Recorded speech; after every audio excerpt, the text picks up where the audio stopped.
গুরু, আজকে আমি দাদাগুরুর সাথে ভক্তি মাহাত্ম্য নিয়ে আলোচনা করব। খুবই মধুর লাগবে, আপনারা অতি অবশ্যই শ্রবণ করুন যে ভক্তি কি জিনিস। এটা যদি বা বড়, আমরা কেটে কেটে করার চেষ্টা করব, অতি অবশ্যই আপনারা শ্রবণ করুন। ওম নমো ভগবতে বাসুদেবায় শ্রীকৃষ্ণায় গোবিন্দায় নমো নমঃ। শ্রীমদ্ভগবদ্গীতা শ্রীমদ্ভগবদ্মহাত্ম্যম কৃষ্ণং নারায়ণং বন্দে কৃষ্ণং বন্দে ভুজো প্রিয়ম কৃষ্ণং দপ্পয়নং বন্দে কৃষ্ণং বন্দে পিতা সুতম। অথ প্রথম অধ্যায় দেবর্ষি নারদের ভক্তির সঙ্গে সাক্ষাৎকার সচ্চিদানন্দ রূপায় বিশ্বৎপত্যাদি হেতবে তাপত্রয় বিনাশায় শ্রীকৃষ্ণায় বয়ং নমঃ। যং প্রব্রজন্তমনুপেতমপেতকৃত্যং দপ্যায়ন বিরহকাতরয় জুহাব পুত্রেতি তন্ময়ো তয়তরবোভীনদৃষ্টং সর্বভূতহৃদয়ং মুনিমানতে অস্মি নৈবিশেষিতমাসিনমভীষত্তমহামতিং কথাং বিত্তরসস্বাদদুকূদু কুশলো সনকো ব্রবীৎ। এখানে দাদাগুরু সংস্কৃত শ্লোকটা পড়লেন, তিনটে করে শ্লোক এখানে সংস্কৃত পড়লেন। আমি তিনটে শ্লোকের অনুবাদ, বাংলা অনুবাদ এখানে করব। যিনি জগতের উৎপত্তি, স্থিতি ও লয়ের হেতু এবং আধ্যাত্মিক, আদি দৈবিক ও আদি ভৌতিক এবং ত্রিতাপ বিনাশক, সেই সচ্চিদানন্দ স্বরূপ ভগবান শ্রীকৃষ্ণকে আমি প্রণাম করি। ব্যাসপুত্র সুখদেবের তখনও উপনয়ন বা সংস্কার হয়নি, তখন তার লৌকিক বৈদিক সমস্ত কর্ম অনুষ্ঠান বাকি। এমতো অবস্থায় তিনি সন্ন্যাস গ্রহণের সংকল্প নিয়ে একাই গৃহত্যাগে উদ্যোগী হয়েছেন। তাই দেখে তার পিতা ব্যাসদেব পুত্রপ্রিয় হয়ে কাতর স্বরে বলে উঠলেন, পুত্র, তুমি কোথায় চলেছ? সেই সময় তন্ময় হওয়ার ফলে বৃক্ষরাজি সুখদেবের হয়ে উত্তর দিয়েছিল, এইরূপ সর্বভূত হৃদয় স্বরূপ সুখদেব মুনিকে আমি প্রণাম করি। একদা ভগবত কথামৃত রসাস্বাদন কুশল মুনিবর সৈনক নৈমিষার অন্নক্ষেত্রে বিরাজমান মহামতি সুতকে নমস্কার করে জিজ্ঞাসা করলেন, অজ্ঞান দত্ত বীজস্তং কটি সূর্য সমপ্রভম সুতকালিকতাসারং মম কর্ণরসায়নম। ভক্তি জ্ঞান বিরাগপ্ত বিবেক বরদতে ময়ং ময়মো নিরাসস্য বৈষ্ণবৈ ক্রিয়তে কথম। यो घोरकरो भग्गजीवस्मासुरतं गत केतस्कमस्य तस्यैव सूदने किं परायणम्। शेषं यद् भवेच्छय पवनान च पावनं कृष्णभक्तिकरं सत्सा साधनं तजववादुना। चिन्तामणि लोको शूकं सूरज्जूसर्गपरो सम्पदं पदच्योति गुरुपित्त वैकुण्ठं যোগী দুর্লভম। এবার এতটুকু বাংলার অনুবাদ করবেন আমার ধর্মদিদি, পাশেই বসে আছে, উনি বাংলায় অনুবাদ করে শোনাবেন। সৈনক বললেন, হে সুত, অজ্ঞান অন্ধকার দূরীকরণে আপনার জ্ঞান কোটি সূর্যের সমান প্রভাবময়। আপনি আমাদের কর্ণের তৃপ্তি বিধানকারী অমৃত স্বরূপ সারগর্ভ কথা বলুন। ভক্তি, জ্ঞান ও বৈরাগ্য দ্বারা লভ্য মহান বিবেকের বিকাশ কি করে হয় এবং বৈষ্ণবগণ সর্বপ্রকার মায়া মোহ থেকে নিজেদের কি করে মুক্ত করেন। এই ঘোর কলিকালে জীব প্রায়শই আসুরি স্বভাব পেয়েছে।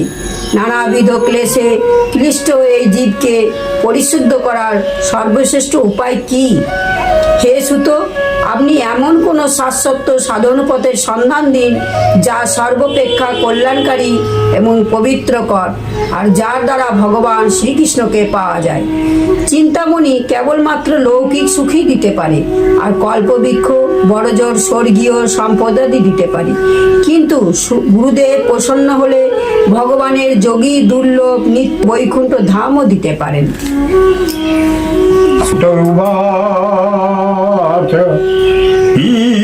जनक चित्ते तु यत्तो वर्चामि विचरस सर्वसिद्धन्त निष्पन्नं संसार भयनाशनं भक्तोर्गवदनं दच्च कृष्णो संसुतसुहेतुकं तदहं तेयुभिदस्यामि सावधानतया शृणु कालवल्लमुखग्रास तत्सो निर्नाशहेतवे श्रीमद्भगवतं सत्तं कलो किरणभवीभत्सितम् एतस्मादपरं किञ्चिन्मनोशुद्धये च विद्यते जन्मान्तरभवत्पुण्यं तदा भगवतं लभे।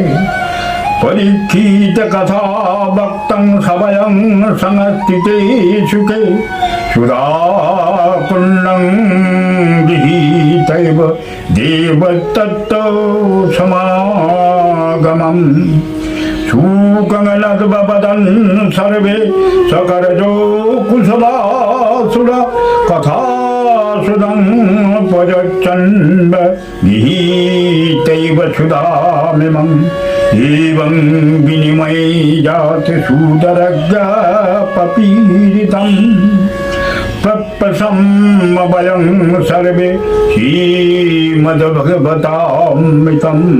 এখানে 9 থেকে 15 পর্যন্ত শ্লোকটি দাদাগুরু পাঠ করলেন। আমি এখানে বাংলা মানেটা বলবো।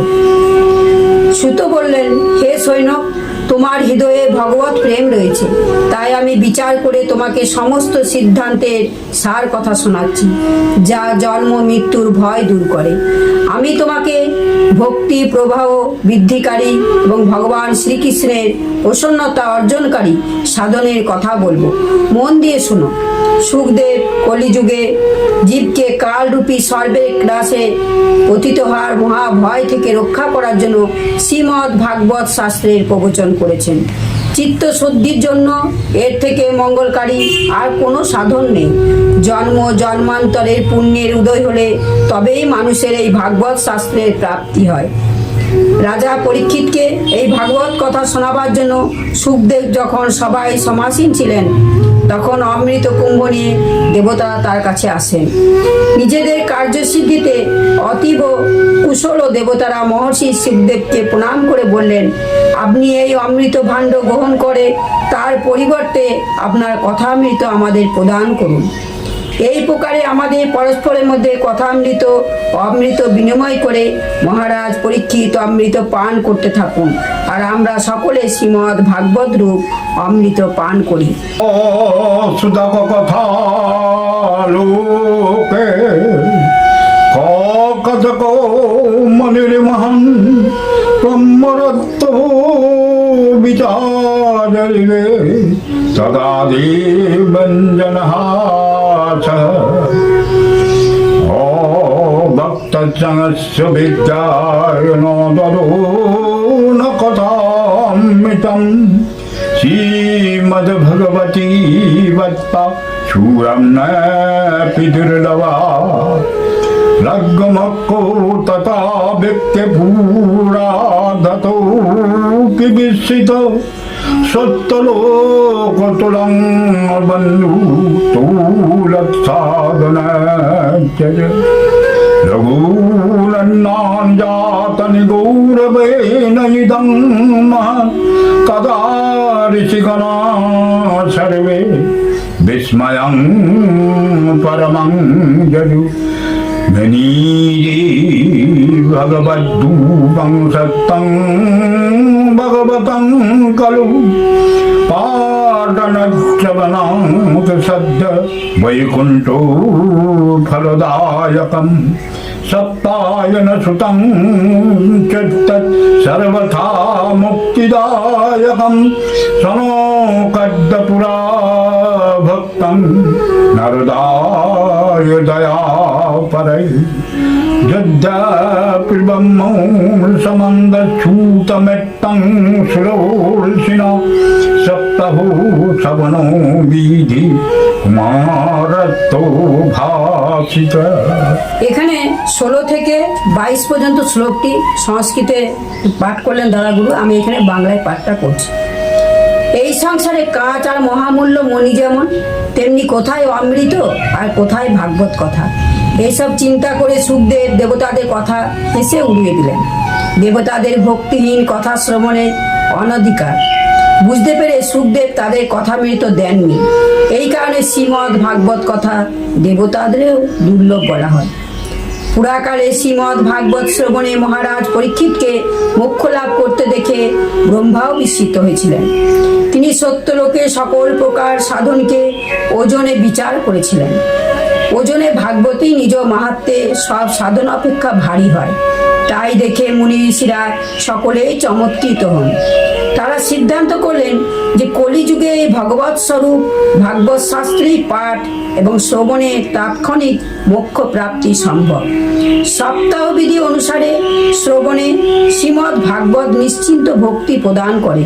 পুরাকালে দয়ালু সনকাদি ঋষিগণ দেবর্ষি নারদকে এই শাস্ত্র শ্রবণ করেছিলেন। দেবর্ষি নারদ যদিও পূর্বেই ব্রহ্মার নিকট এই শাস্ত্র শ্রবণ করেন, তবুও সপ্তাহ শ্রবণের বিধি সনকাদি ঋষিগণই তাকে বলেছিলেন। ওম নমো ভগবতে বাসুদেবায় প্রাণনাথায় শ্রীকৃষ্ণায় গোবিন্দায় নমো নমঃ। কৃষ্ণং নারায়ণং বন্দে কৃষ্ণং বন্দে ভজো প্রিয়ং কৃষ্ণং দক্ষয়ণং বন্দে কৃষ্ণং বন্দে পিতাসুতং। জয় গুরু জয় গুরু জয় গুরু।